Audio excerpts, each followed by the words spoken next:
Look, I get it. I'm a traveler, a tourist, a visitor, an interloper from a foreign land, and sometimes I don't get it right. I don't get everything right, but I didn't expect to get scolded. I got scolded in Scotland for really an unbelievable thing. Yeah, let me tell you this story.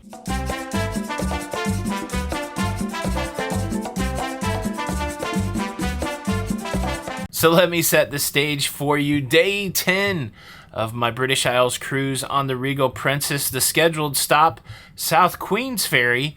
And well, the Regal Princess can't dock in South Queensferry, so we had to do a tender operation, a water shuttle operation, under the UNESCO Heritage Site, the Forth Bridge, the oldest steel railroad bridge in Scotland that really connected Scotland over 100 years ago.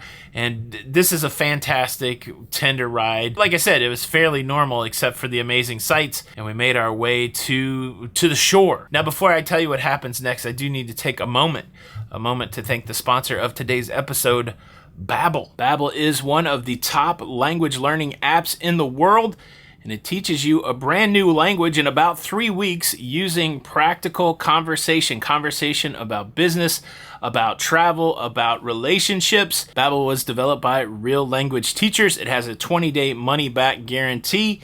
And well, you know why I like Babbel. It's great for travelers. Summer is upon us. Everybody is ready to get out and hit the road, hit the skies, hit the seas to go somewhere new. And there's nothing better than exploring a foreign country. Myself, I'm on the sea right now. I'm just a couple days away from being in France for the first time. And so I've been working my way through some of the French lessons. I'm on lesson 8.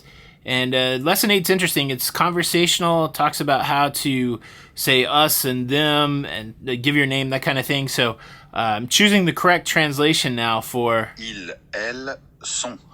Ils, elles sont. They are. Vous êtes. Vous êtes. You are. So it's great. It's conversational. It's interactive. And as always, Babbel has a great offer for the Locafam. Click the link in the description or scan the QR code here on the screen for 60% off your subscription. I'll leave you with this question, and you can put the answer in the comments. If you could learn one language, what would it be?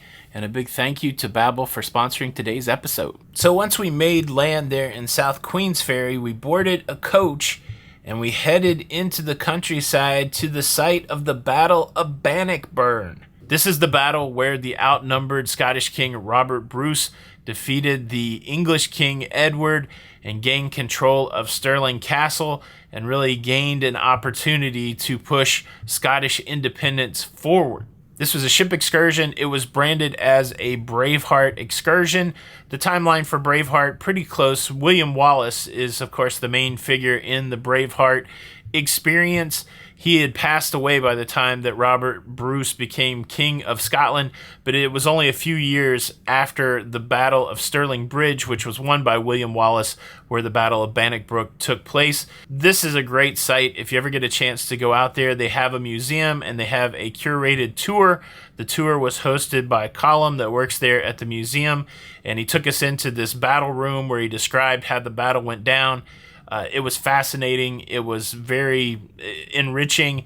And then you have time to walk the grounds, which included this monument, the battlefield itself. And it was really amazing to wander out into the battlefield and look through a clearing and actually see Stirling Castle. After we spent time at the battlefield, we loaded back up into the coach and we made our way to Stirling Castle, where we had a little bit of time to explore the castle.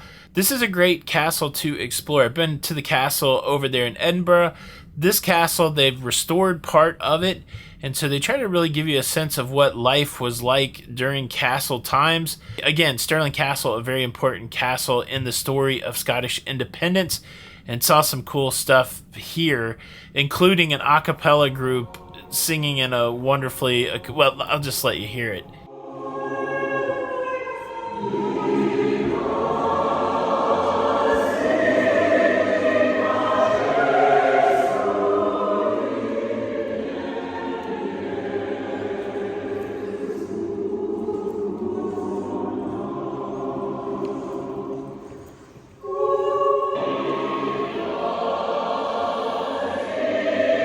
Amazing. Amazing. That's the kind of music I sang back in the day. So it's really cool to have that experience. This starts the whole slide into what turned out to be a pretty interesting afternoon. Not only getting scolded, but I got a little emotional too. I'll share that with you. But the scolding happened in the restored palace apartments. Now, this was a cool area in the castle tour.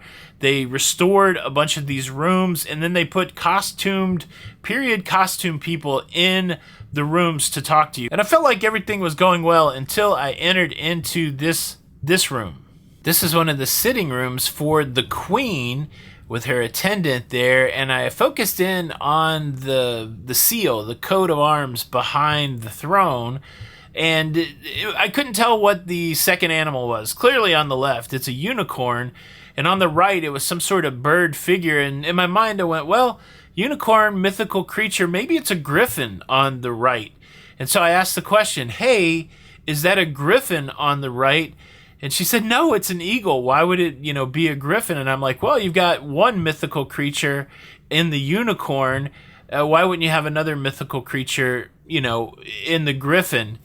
And, well, this is where I got scolded. The Queen's attendant let me know pretty quick that in Scotland, they do not think of unicorns as mythical creatures. They think of unicorns as real creatures. And I asked her, I said, have you seen a unicorn? And she said, maybe so. This reminds me of some of the conversations I had when I was in Loch Ness, when nobody there would deny the existence of the Loch Ness Monster, but nobody would actually admit to seeing the Loch Ness Monster. They all knew somebody that saw it. So I did not know this, that the unicorn, considered possibly not to be mythical in Scotland. And look, it didn't take me long to get bought into the whole unicorn thing. I even got some unicorn souvenirs. I'll show you those in a second. But we finished up our time at Stirling Castle with a walk through one of the side gardens there, and that's when things really got emotional. Beautiful garden, huge tree, and then, of course, little interaction with our friend Don. Don, it seems like the view could be good over there, or do you recommend it? The view is spectacular over there. Let's go see upon Don's recommendation. Here we go.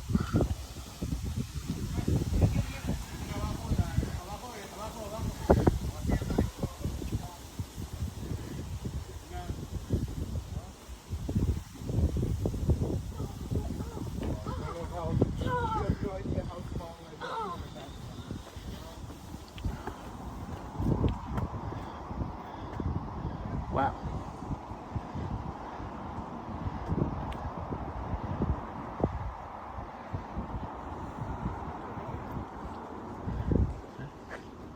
Don was not wrong.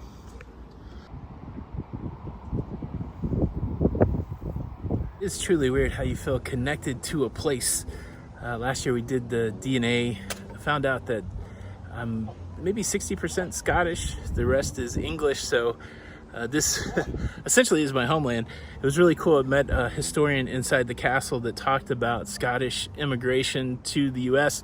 And I told him that my parents were from West Virginia, from Tennessee, and he said it made a lot of sense that during the French and Indian War, a lot of Scots were recruited from the Highlands to come and fight in that conflict, and that a lot of them settled there. They came there for the promise of land, and if you know anything about American history, beyond the original 13 colonies, everything west of that was considered the frontier. And so a lot of times those parcels of land were given out for military service, those kind of things. So yeah, it's so pretty here, but just feel an odd connection.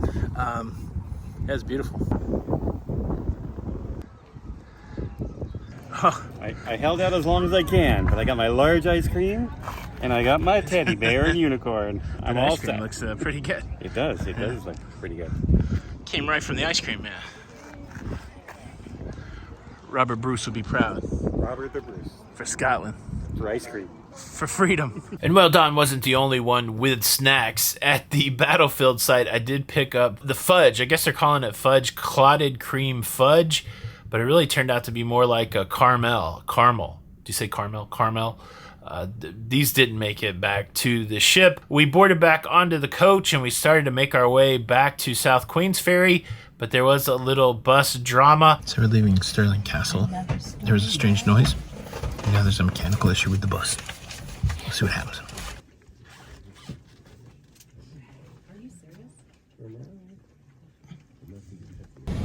So after about a 5-minute delay and a phone conversation, we're back on the road. The bus seems to be fine right now.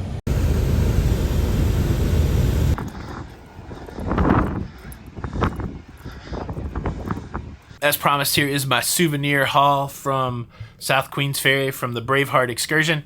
I did pick up this small pocket book on Scottish history. I want to bone up on that. I got this magnet of Robert Bruce from the battlefield site. And then from Stirling Castle, I picked up this magnet of the Wallace Monument, which you can see from across Stirling Castle. Stirling Castle magnet with a unicorn on it, paying homage. And then one step further, for the shelves at La Lita Loca headquarters, I got a unicorn in full battle armor. The Unicorns of War! I'm pretty sure that was the first band that Ludacris was in. I think. Maybe you guys can look that up on the Wikipedia. I got scolded in Scotland. Do you believe in unicorns? A big thank you to Babbel for sponsoring today's show. Tony for La Lita Loca. Until the next time, we'll see you on the Lido.